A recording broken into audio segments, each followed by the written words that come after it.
दोस्तों नमस्कार, मैं सुशील पटेल। आज इस वीडियो में मैं मनरेगा योजना अंतर्गत किए जाने वाले एक महत्वपूर्ण कार्य के बारे में जानकारी दूंगा। अब आप मनरेगा योजना अंतर्गत पार्क या उद्यान का भी निर्माण कर सकते हैं। इसके साथ साथ आपको मैं संपूर्ण भारतवर्ष में जहां जहां मनरेगा पार्क स्वीकृत हुए हैं उनकी वीडियो क्लिप्स दिखाने के साथ साथ इसकी सैंक्शंस के स्क्रीनशॉट और उसकी लागत के बारे में भी जानकारी दूंगा। यह वीडियो थोड़ा सा लंबा होगा, परंतु आप इसे पूरा देखिए, बीच में स्किप मत करिए, नहीं तो बहुत सारी जानकारियों से आप अछूते रह जाएंगे। देखिए, मनरेगा पार्क का निर्माण एक एक्स्ट्रा ऑर्डिनरी वर्क है। इसी कारण आपने देखा होगा कि इसकी सैंक्शंस बहुत कम स्टेट्स में हुई है, जबकि प्रत्येक राज्य की सरकारें इसके निर्माण पे विशेष जोर देती हैं, क्योंकि इसके निर्माण से बहुत सारे फायदे रहते हैं। जैसा पहला यह है कि यह एक इको फ्रेंडली कार्य है, अर्थात इसके निर्माण से एनवायरनमेंट में काफी सुधार होता है। दूसरा, इसके निर्माण के पश्चात ग्रामीण लोगों को स्थायी रोजगार मिलता है। तीसरा, इसके निर्माण से टूरिज्म को हम प्रमोट कर सकते हैं, जिससे ग्राम पंचायत को एक अतिरिक्त आय का स्रोत मिलता है। यदि आपकी ग्राम पंचायत में टूरिज्म का स्कोप नहीं है तो भी आप इस मनरेगा पार्क में सामाजिक कार्यक्रम जैसे शादी विवाह सभाएं इत्यादि आयोजित कर अपनी ग्राम पंचायत की इनकम बढ़ा सकते हैं। एक बात और कहना चाहूंगा मैं कि यदि आपकी ग्राम पंचायत में सफिशिएंट एरिया अर्थात 3 से 4 एकड़ उपलब्ध है तो आप इस मनरेगा पार्क में व्यायामशाला अर्थात छोटी मोटी जिम भी बना सकते हैं। इससे भी आपकी ग्राम पंचायत में इनकम के सोर्स बढ़ते हैं। और इस कार्य के महत्व के बारे में आपको पांचवा और अंतिम कारण बताता हूँ, जो मेरे 14-15 साल से मनरेगा में कार्य करते करते हुआ है। वह यह है कि मनरेगा पार्क निर्माण में मजदूरों को ज्यादा हार्ड वर्क नहीं करना पड़ता। जैसा मनरेगा में प्रावधान है कि मजदूर को एक टास्क वर्क दिया जाता है। टास्क वर्क से तात्पर्य यह रहता है कि एक दिन की मजदूरी में मजदूर को मिट्टी या हार्ड मुरुम की एक निश्चित क्वांटिटी खोदना पड़ता है, और 99% मेरे यहाँ देखने में आया है कि मजदूर वह क्वांटिटी नहीं खोद पाता, जिसके कारण उसकी मजदूरी कम करना पड़ता है और इस कारण व्यर्थ में विवाद उत्पन्न होते हैं। इसका एक कारण यह भी रहता है कि मनरेगा में जो मजदूर काम करते हैं वो कोई कॉमर्शियल मजदूर तो होते नहीं है। मनरेगा का 99% काम आप यह मान के चलिए कि खेतीहर मजदूर ही करते हैं। चलिए मैं आपको बताता हूँ कि इस मनरेगा पार्क की स्वीकृति कैसे होती है, परंतु उसके पूर्व मैं चाहूंगा कि यदि आप इस चैनल पे पहली बार आए हैं और आप चाहते हैं कि इस प्रकार के इंटरेस्टिंग और ज्ञानवर्धक शासकीय योजनाओं की जानकारी आपको समय समय पर मिलती रहे तो प्लीज आप इस चैनल को सब्सक्राइब जरूर कर लें, और सब्सक्राइब करने के साथ ये बगल वाली घंटी की बटन को अवश्य दबा दें। और जब आप यह घंटी वाली बटन को दबाते हैं तो देखिए इस प्रकार एक ऑल का भी बटन आता है, प्लीज आप इसमें भी क्लिक कर दें। देखिए, मनरेगा पार्क बहुत आसानी से स्वीकृत हो जाता है। उसके पीछे 3-4 कारण रहते हैं। जैसे सबसे पहला कारण तो यह है कि इसमें मजदूरी और सामग्री का अनुपात रहता है, वह मनरेगा के मापदंड अनुसार अर्थात 60-40 का रहता है। दूसरा, इसके निर्माण से जिले की राज्य स्तर में काफी प्रशंसा होती है, इस कारण भी अधिकारी इसे आसानी से स्वीकृत कर देते हैं। देखिए, कई अधिकारी तो इसे डायरेक्ट मनरेगा पार्क या विलेज पार्क के नाम से स्वीकृति जारी कर देते हैं। जैसे देखिए, आपको मैं स्क्रीनशॉट दिखा रहा हूँ। यह तेलंगाना राज्य के कोयमुडीगोंडा जिले में स्वीकृत 2 पार्क हैं, जिन्हें डायरेक्ट विलेज पार्क के नाम से स्वीकृति प्रदान की गई है, और निहायत यह दोनों पार्क बहुत अच्छे बने हैं। ये देखिए, जो मैं आपको एक और स्क्रीनशॉट दिखा रहा हूँ, यह पार्क निर्माण के पहले एवं पार्क निर्माण के पश्चात के फोटोग्राफ्स हैं।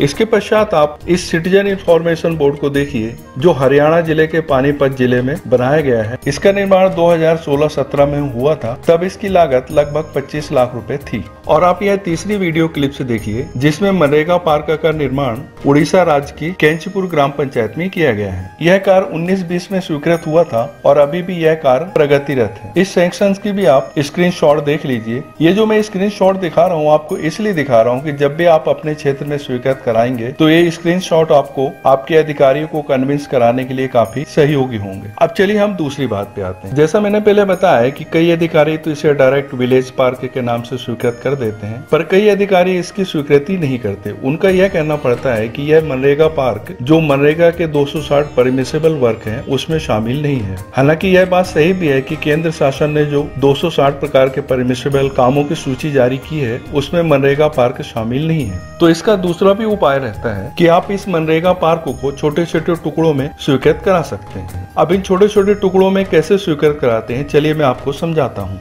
देखिए, जैसे कोई भी व्हीकल या मशीनरी होती है जिसके हम अलग अलग पार्ट्स को असेंबल करके उस व्हीकल को तैयार करते हैं, उसी प्रकार मनरेगा पार्क को हम इन 5 प्रकार के कार्यों को स्वीकृत कराकर तैयार कर सकते हैं। किसी भी पार्क में मुख्यतः ये 5 कंपोनेंट्स होते हैं। पहला बाउंड्री वॉल, दूसरा ग्राउंड लेवलिंग वर्क, तीसरा प्लांटेशन वर्क, चौथा पार्क प्रांगण में सीसी रोड या पेवर निर्माण का कार्य, और 5वां या अंतिम जिसे हम मिसलेनियस कह लें, जिसमें स्ट्रीट लाइट, सीटिंग मैनेजमेंट, झूलाघर तथा बच्चों की ट्रेन इत्यादि शामिल रहती है। चलिए इसकी स्वीकृति को समझने के लिए मैं आपको इन 5 प्रकार के कंपोनेंट्स के बारे में कुछ विस्तार पूर्वक जानकारी देता हूँ। देखिए, आप बाउंड्री वॉल चाहे तो ईंटों की या आरसीसी फेंसिंग की बना सकते हैं। मनरेगा में यह काम परमिसिबल है। और आप यदि चाहें तो जैसे हाल में ही अभी बायो फेंसिंग के कार्य स्वीकृत होने लगे हैं, तो आप बायो फेंसिंग के माध्यम से इसकी बाउंड्री वॉल का निर्माण कर सकते हैं। बायो फेंसिंग का निर्माण कैसे करते हैं, इसकी क्या लागत होती है, देखिए इस संबंध में मैंने एक वीडियो जारी किया है। ये देखिए ऊपर उसकी लिंक दिख रही है, उसमें आप क्लिक करके बायो फेंसिंग के बारे में विस्तार पूर्वक जानकारी प्राप्त कर लें, क्योंकि यदि इस वीडियो में बताऊंगा तो यह वीडियो काफी लंबा हो जाएगा। अब दूसरे प्रकार का कार्य होता है ग्राउंड लेवलिंग। पूरे मनरेगा पार्क में यही मेन इंपॉर्टेंट वर्क रहता है और मनरेगा में यह लैंड डेवलपमेंट के नाम से स्वीकृत किया जा सकता है। और आप यदि चाहें तो इसमें ग्राउंड लेवलिंग करके अच्छे से कॉर्पोरेट लॉन का निर्माण कर सकते हैं। अब तीसरा इसमें कार्य रहता है प्लांटेशन वर्क का। तो प्लांटेशन वर्क में तो मनरेगा में कहीं से किसी प्रकार की कोई मनाही नहीं है। अब जितने अधिक से अधिक प्लांट्स जिसमें हर्बल और मेडिसिनल प्लांट शामिल रहते हैं, और इसके साथ साथ इसकी खूबसूरती के लिए आप ऑर्नामेंटल प्लांट्स भी लगा सकते हैं। देखिए, पहले समय में जो पीपल, नीम, बरगद आदि के ट्रेडिशनल वृक्ष लगाए जाते थे वह आजकल प्राय बंद हो गए हैं। आजकल पाम्स और साइकस इत्यादि के पेड़ लगाए जाते हैं। यदि आप इस पार्क में मेडिसिनल प्लांट का एक अलग से हब बनाकर प्लांटेशन का काम करते हैं तो इससे भी आपकी ग्राम पंचायत को एक अच्छी इनकम हो सकती है। देखिए, मेडिसिनल प्लांट के लिए एक मेरा अलग से चैनल है जिसका नाम है नेचुरल क्योर्स।